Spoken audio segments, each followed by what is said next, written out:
Not bad, try it again, take breath. Mrs Azan Hayat ملک اس بار پھر سے اس کے کان کے پاس سرگوشی کی تھی. اس کے کان کے لوب پر ناک رب کرتے ہوئے ایک اور لمبا گہرا سانس لیتے پوری شدت سے اس کی کان کے لوب پر بائٹ کی تھی. اس نے پھر سے کامتے وجود کے ساتھ ایڑیاں اٹھا کر ہچکی لی تھی اور پھر لمبے لمبے سانس لینے لگی تھی ہچکیوں سے روتے ہوئے. اذہان نے کمر پر بالوں کے نیچے ہاتھ لے جا کر گردن کے پیچھے شہادت کی انگلی سے پہلے اے لکھا تھا, پھر زی, پھر ایچ اور پھر ایم, اور وہ اس کے ہر لفظ کے ساتھ کانپے تھے. اس کے آغوش میں بھی وہ کانپ رہی تھی. اس کے لمس پر لمبے لمبے سانس لیتے خود کو نارمل کرنے کی کوشش کر رہی تھی.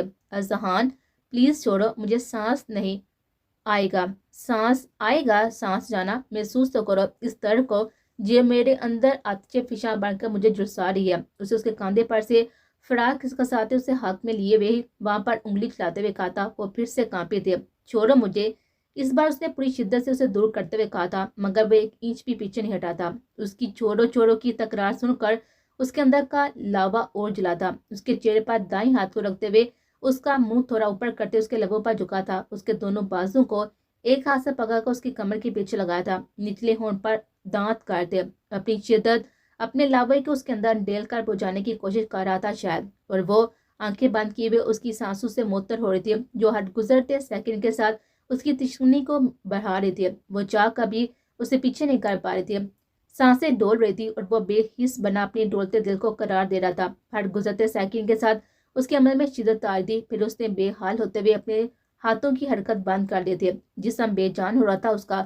اس کی اکھڑتی ہوئی سانسوں کو مدم ہوتا دیکھ کر اس کے لبوں کو آزادی دی تھی, اور پھر پوری جان سے اسے اپنے سینے سے لگایا. اس کی کمر پر بالوں کے نیچے سے ہاتھ کاٹ کے اس کی کمر سے لائے تھے. مجھے مار کر قبرستان پھکواتی, تم تو مجھے رتی برابر بھی شکوہ نہ ہوتا تمہاری ذات سے, مگر جس زندہ لاش کو تم نے وہاں پر پہنچایا تھا نا, اس کی شدتیں اب تم چاہ کبھی خود پر برداشت نہیں کر پاؤ گے. تمہیں پتہ ہے جب میں نے آنکھ کھولی وہاں میری روح کس قدر کانپی تھی. اس کے کاندھے پر لب رکھ کے آنسو بہاتا کہہ رہا تھا. خوف ابھی بھی اس کی آنکھوں میں تھا. وہ سب یاد کر کے وہاں پر سانپ تھا, بہت بڑا سانپ, وہ میری گردن پہ لپٹا تھا. میری روح کانپ گئی تھی اسے دیکھ کر. وہ پھر سے رویا تھا.